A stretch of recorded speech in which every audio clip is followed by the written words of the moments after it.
Easy from this perspective to say these songs are immortal. You know, Beatles songs, for example, are immortal. I think they probably are. Even if a song doesn't survive in itself forever, it will be recycled and reused and recalibrated. I'll take this element of this, element of this. So we're constantly recycling each other's language, and that's one of the beautiful things about music is we're all collaborators and contributors to it. A D over here, and then the C next door. So the B over here. I want to split you in two. We'll have a B and an A. That's all right. Oh, that's lovely. Jacob, thank you for making time. Absolutely, my pleasure. We're in a room far from where you've spent this morning, but Yes. I've spent the last couple of hours in your presence, but part of a bigger group. Yeah. Can you describe, for the purposes of the interview, how you've spent your morning so far? I can do my best.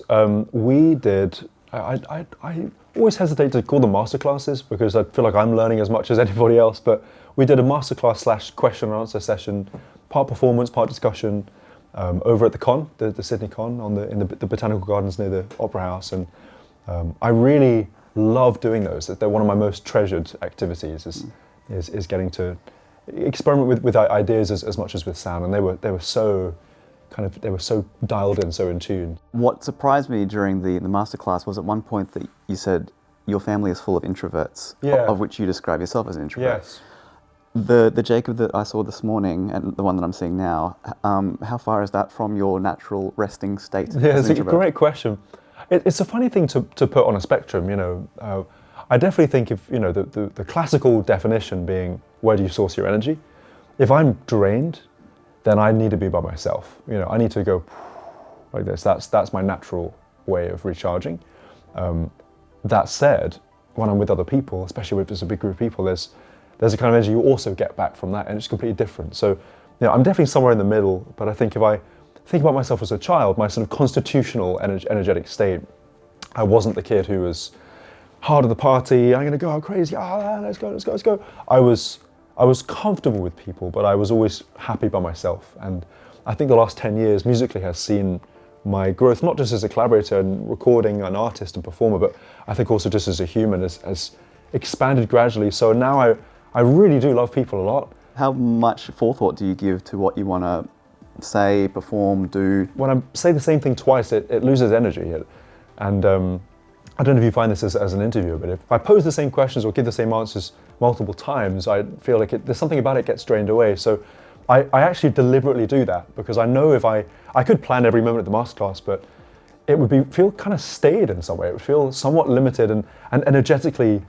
If I think of something to say off the cuff, it comes with this sense of spontaneity. It's very similar to when I play solo piano shows. And I was doing an F, classic key, classic. And so I got to the end of the tune, and you know, it was like, yeah.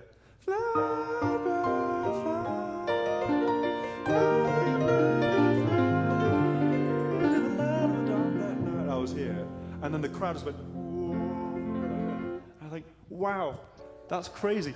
You pulled out a couple of old songs, shall we say, that are about 55 years old, I Yeah, think. oh yeah, right.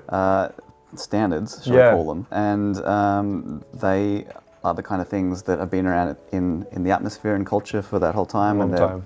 very beloved melodies. Yeah. But I'm curious, what's your perspective on, do you see another level of standards coming through the culture? I think there will always, it's easy from this perspective to say these songs are immortal. You know, Beatles songs, for example, are immortal. I think they probably are, by means of thinking that even if a song doesn't survive in itself forever, it will be recycled and reused and recalibrated to the point I just made about, I'll take this element of this, element of this. So we're constantly recycling each other's language, and that's one of the beautiful things about music is we're all collaborators and contributors to it. Has that sort of thing been on your mind in the last 24 hours or so since the death of Brian Wilson? Very much so. Talk about a musical magician and someone who understood both sort of mind and heart. He struck me as a child as so deeply inspiring in the way that he'd internalized such colourful chords, you know, really beautiful jazz-inspired chords. He used to listen to a group called the Four Freshmen in the 50s, who I was very inspired by as well as a kid. They were one of the first kind of four-part harmony groups to misbehave harmonically. They did all sorts of expensive things, And Brian just loved it, and so he taught his brothers to sing the parts. And then you had popular songs with these beautiful, colourful chords in, and he made it feel natural and logical and inevitable. He's someone who I think who really understood light as it was in contrast to darkness. A very dark person, had a very dark life in certain ways, and we're so lucky to have him. We're so grateful for him to now be in our midst forever.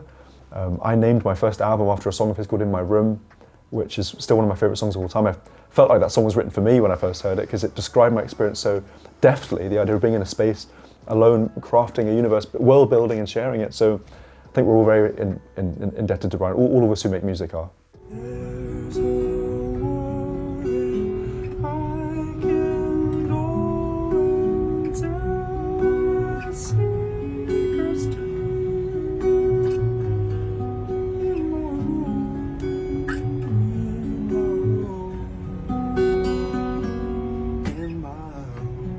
I know that the best I can ever do as an artist is to be me, is to be myself in a way that you feel you can be you. And I think about the people who inspired me as a child, and the people who inspired me the most truly, I didn't want to be them, I wanted to be more me.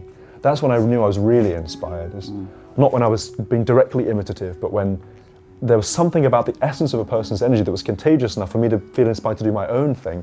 And so when people say such things to me, like, oh, I want to be more me, I'm always just like, oh, thank you, because we don't need more me's. I'm here, and one's enough. So it's nice to have people feel empowered to really step into the world being themselves.